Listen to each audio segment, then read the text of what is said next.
Meski Hamas dan Israel sepakat gencatan senjata, namun Hizbullah tetap menyerang posisi Israel. Perlawanan Islam Lebanon ini kembali menargetkan tempat persembunyian tentara Zionis di perbatasan Lebanon-Palestina.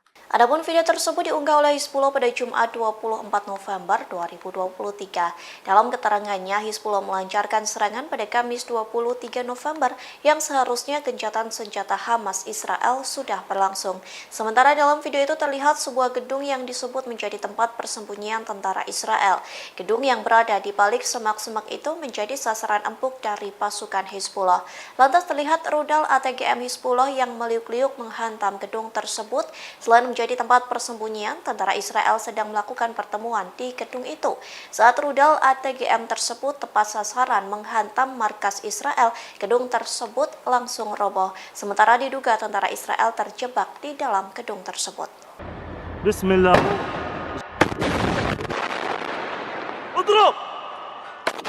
Pasukan Pertahanan Israel atau IDF mengakui bahwa pasukannya terjebak dalam taktik paru Hamas di Gaza. Adapun taktik tersebut yakni Hamas menggunakan speaker atau pengeras suara untuk menjebak tentara hingga tank Israel. Dikutip dari Al-Mayadeen, jurnalis militer Israel menekankan bahwa perlawanan Palestina menggunakan taktik baru. Hamas menggunakan pengeras suara yang ditempatkan di gang-gang terletak di jalur Gaza. Lantas, Hamas menyiarkan percakapan bahasa Arab untuk menambah kekacauan di antara tentara Israel yang menyerang. Percakapan itu dilakukan oleh anak-anak dan remaja. Suara-suara tersebut digunakan untuk menjebak militer Israel. Sementara Israel mengakui kesulitan hingga percaya dengan taktik baru Hamas. Pasalnya, tank-tank Israel menyelidiki arah suara tersebut. Ketika sampai di sumber suara, Hamas yang bersembunyi langsung melepaskan serangan dengan senapan mesin dan rudal anti-tank. Serangan itu langsung membombardir tank-tank Israel hingga rusak parah.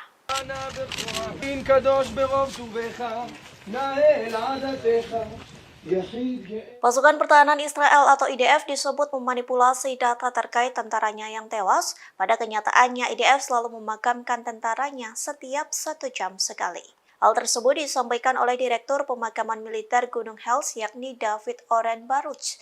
Ia pun membongkar kebohongan IDF dalam sebuah wawancara pada 18 November silam. Dalam wawancara itu, David mengatakan satu tentara Israel dimakamkan setiap 1 jam hingga 1,5 jam. Tentara IDF yang tewas dalam pertempuran dengan militan Palestina itu dimakamkan di pemakaman militer Gunung Hers. Sementara pernyataan David dinilai sangat kontras dengan pengarahan harian yang dilakukan oleh juru bicara militer Israel yakni Daniel Hagari dan pejabat militer Israel lainnya. Menurut perhitungan resmi Israel, sejauh ini 69 tentara Israel telah tewas dalam invasi ke Gaza dan ratusan lainnya terluka. Namun bukti yang terdokumentasi dari perlawanan Palestina di Gaza menunjukkan bahwa jumlah tersebut pasti jauh lebih tinggi. Terlebih ratusan tank Israel dan kendaraan lapis baja lainnya menjadi sasaran dan dihancurkan oleh militan Palestina.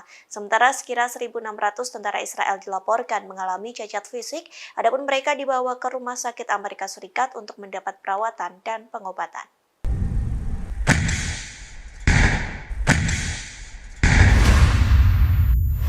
Juru bicara Al-Qassam Abu Ubaidah memberikan pernyataan sebelum gencatan senjata Hamas Israel resmi diberlakukan. Abu Ubaidah mengatakan militan Palestina berhasil membuat kekalahan besar bagi Israel, akibatnya pemerintahan Perdana Menteri Israel Benyamin Netanyahu langsung gemetar. Hal tersebut disampaikan oleh Abu Ubaidah menggunakan bahasa Arab pada Kamis 23 November. Dalam pernyataannya, Ubaidah mengklaim pasukannya telah menargetkan 335 kendaraan militer Israel sejak awal serangan darat. Pencapaian itu disebutnya berkat pertolongan dari Tuhan. Abu Ubaidah juga menyombongkan pasukannya yang mampu menghancurkan 33 kendaraan Zionis hanya dalam waktu 72 jam saja. Kemudian Ubaidah mengatakan bahwa Israel telah mengalami kehancuran total di sisi militernya. Bahkan kehancuran tersebut mampu membuat pemerintahan Israel gemetar. Juru bicara Al-Qassam ini mengatakan kehancuran Zionis didapat lantaran kerja keras militan Palestina. Pasalnya, militan Palestina selalu membombardir pertemuan Zionis dengan mortir dan terus mengarahkan serangan roket ke berbagai sasaran pada jarak berbeda di dalam entitas Zionis.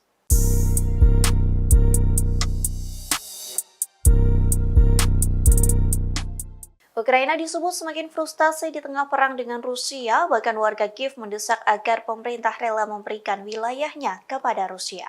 Dikutip dari TASS, Presiden Ukraina Volodymyr Zelensky diduga masih belum memiliki rencana untuk melakukan pembicaraan damai, oleh sebab itu warga Ukraina melakukan jajak pendapat. Dari voting itu, warga Ukraina berpendapat bahwa konsensi teritorial kepada Rusia bisa menjadi harga perdamaian yang tak terelakkan. Di satu sisi, Ukraina juga frustasi dengan sekutunya yang meremehkan pertahanan Rusia. Sekutu Ukraina percaya bahwa bisa menghentikan serangan dari musuh, namun pada kenyataannya harapan tersebut terlalu tinggi untuk dicapai. Sementara Zelensky menegaskan kesiapannya untuk bertemu dengan mantan Presiden Amerika Serikat yakni Donald Trump. Pertemuan itu untuk membahas rencananya menyelesaikan konflik di Ukraina. Sementara itu, mantan Presiden Amerika Serikat sebelumnya menolak undangan mengunjungi Kiev.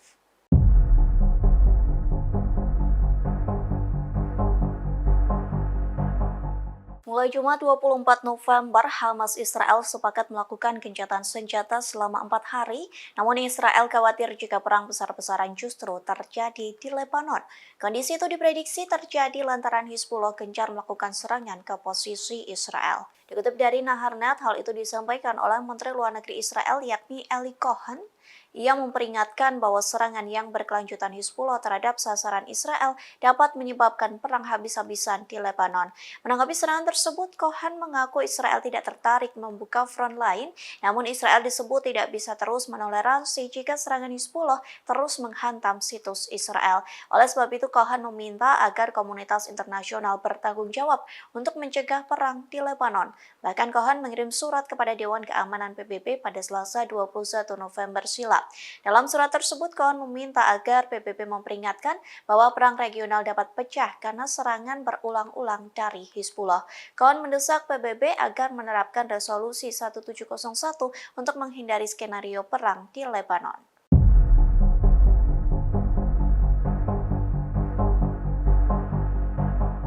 Sebelum gencatan senjata dilancarkan, tentara Israel dengan kejam menyerang hingga memporak-porandakan Gaza.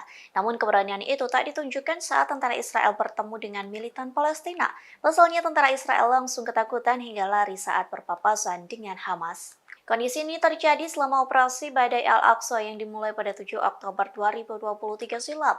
Media Israel merilis sebuah video yang memperlihatkan sekelompok tentara Israel kabur ketakutan. Kondisi itu terjadi seusai mereka berpapasan dengan 2 orang pejuang Hamas di Ofakim. Dalam kesempatan lain, seorang penulis bernama Muhammad mengunggah video yang memperlihatkan tentara wanita Israel ketakutan. Video tersebut diunggah di akun X pada 20 November silam. Terlihat seorang tentara wanita Israel mengalami gangguan mental seusai perang dengan Hamas. Bahkan ia langsung menangis saat melihat rudal musuh dilesatkan.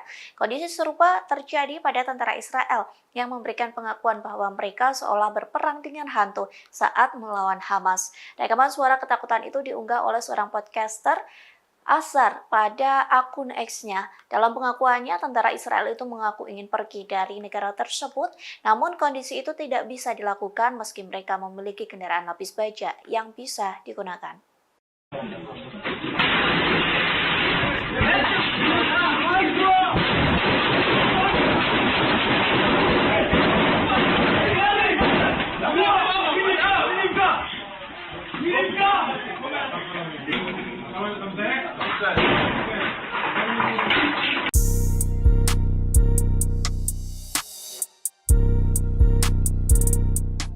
Tank-tank Israel disebut salah sasaran di tengah perangnya dengan Hamas. Sebelum gencatan senjata, tank Israel selalu merangsek di jalur Gaza.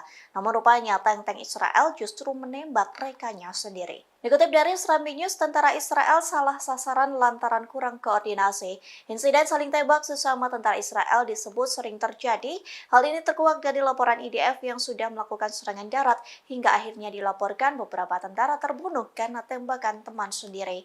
Kondisi ini juga membuktikan bahwa kota Gaza di Palestina menjadi mimpi buruk bagi IDF karena perang perkotaan yang sulit. Militer Israel mengatakan sebagian besar insiden tentara Zionis saling tembak terjadi selama operasi gabungan. Adapun operasi gabungan tersebut yakni antara pasukan lapis baja dan infanteri dalam pertempuran.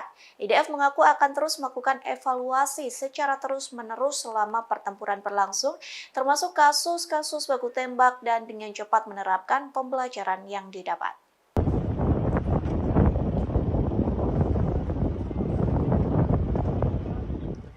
Pembebasan sandera Hamas Israel menjadi penantian seusai kedua negara sepakat melakukan gencatan senjata. Lantas detik-detik pembebasan sandera pun terjadi secara menegangkan lantaran diwarnai dengan tembakan gas air mata.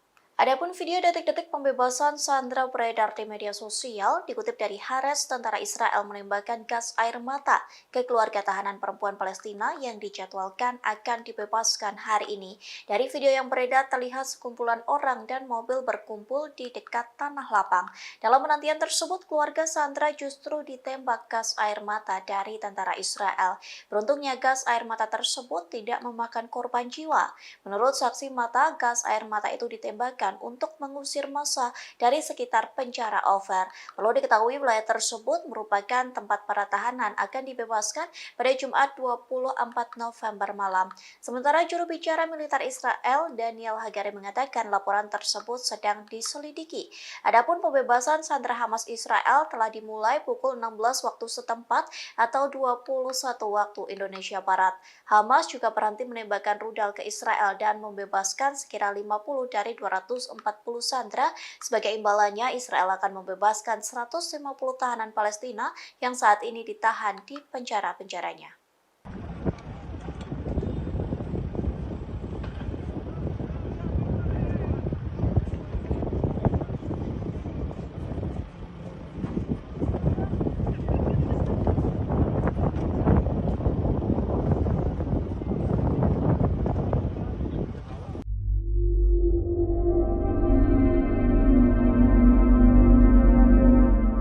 Puluhan rudal Hizbullah kembali menargetkan markas infanteri tentara Israel. Tak tanggung-tanggung, Hizbullah melesatkan 48 rudal yang mampu menembus Iron Dome Zionis. Pasalnya, 48 rudal itu berhasil menghantam markas infanteri IDF yang berada di Israel Utara. Dikutip dari Tribunnews.com, serangan itu terjadi pada Kamis 23 November. Dalam serangan kali ini, Hizbullah menggunakan 48 rudal Katyusha atau Grad. Rudal tersebut langsung menargetkan markas Brigade Infanteri ketiga Divisi 91. Perlu diketahui markas tersebut terletak di pangkalan Ein-Shittim, tepatnya di dekat kota Safed, utara Israel. Sementara serangan Hizbullah semakin mengganas di tengah gencatan senjata Hamas Israel. Keganasan serangan Hizbullah pun membuat Israel khawatir jika perang terjadi di Lebanon. Hal tersebut disampaikan oleh Menteri Luar Negeri Israel, yakni Eli Cohen, yang memperingatkan bahwa serangan yang berkelanjutan Hizbullah terhadap sasaran Israel dapat menyebabkan perang habis-habisan di Lebanon. Cohen mengaku Israel tidak tertarik membuka front lain, namun Israel disebut tidak bisa terus menoleransi jika serangan Hizbullah terus menghantam situs Israel.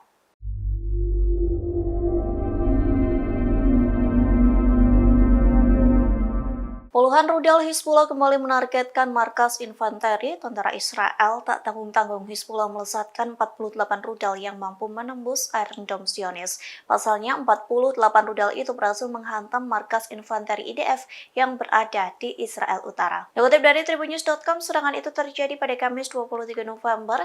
Dalam serangan kali ini, Hizbullah menggunakan 48 rudal Katyusha atau Grad. Rudal tersebut langsung menargetkan markas Brigade Infanteri ketiga Divisi 91.